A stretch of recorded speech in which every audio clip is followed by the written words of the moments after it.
Kevin, there's the personal here, a couple deciding to separate after a long marriage. And then, of course, there is the political, because we are talking about the Canadian Prime Minister. What more are we learning?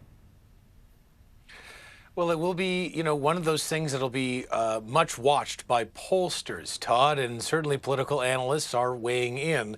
But, this is certainly a situation that a lot of Canadians can understand. Separations and divorces happen in many different marriages. It's a difficult time for a lot of people, and certainly not every marriage has to deal with the type of public spotlight and scrutiny that the Prime Minister and Sophie Gregoire Trudeau are in. So how that unfolds in terms of the public's perception of the end of this, long-term union is, something that will perhaps play out over the next, few weeks, months, perhaps. But certainly, as you mentioned in the lead-up, Todd, this was in many ways a face and an image that was presented by Justin Trudeau and Sophie Gregoire Trudeau as a real power couple on the political scene. She was very present, especially in 2015, on the path to Justin Trudeau's majority government win, and has, also probably notably been less present in a lot of the public appearances of the Prime Minister. Of course, Sophie Gregoire Trudeau did take part in her own advocacy, especially for mental health, had her own projects as well that she worked on, very much separate from anything happening in the government.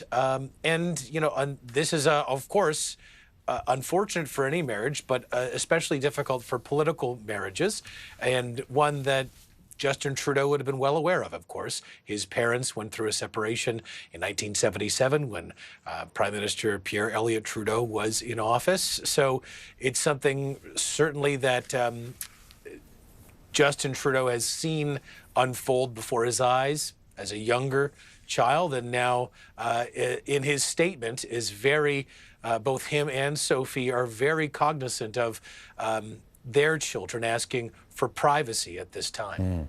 We're going to show some video that we do have of their marriage. This was back in 2005, a church outside of Outremont. Kevin, you're familiar, of course, with Outremont, neighborhood in Montreal.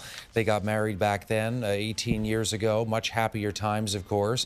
We talked a lot about the role that she would play in his political career. At this point, important to remind people that he was not a politician. He was a private citizen, but there was already a lot of backroom conversations going on in the Liberal Party of Canada to try and recruit him. He was resistant at first, but within 3 years of this, he would run in the Montreal riding of Papineau and would eventually, 5 years after that, become leader of the Liberal Party. And then 2 years after that, the actual Prime Minister. You're a political reporter as well, Kevin, so I've got to ask you on the possibility of there being political implications here. The Prime Minister has been in that role for 8 years now.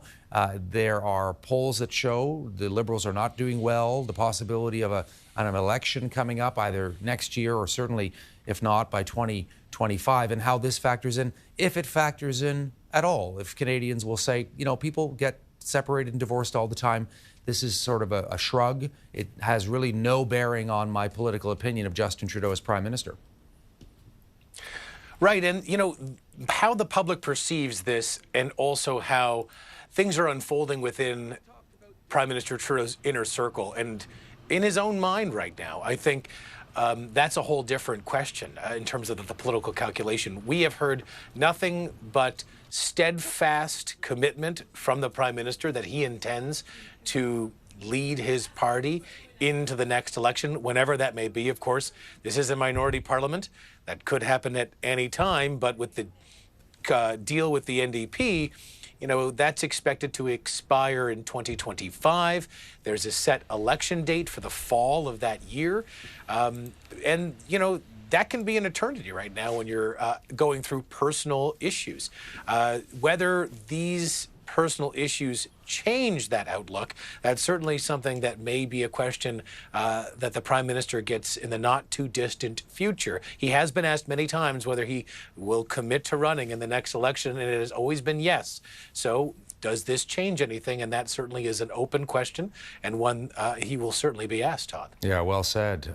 Kevin Gallagher in Ottawa. Thank you, Kevin, for this. All right.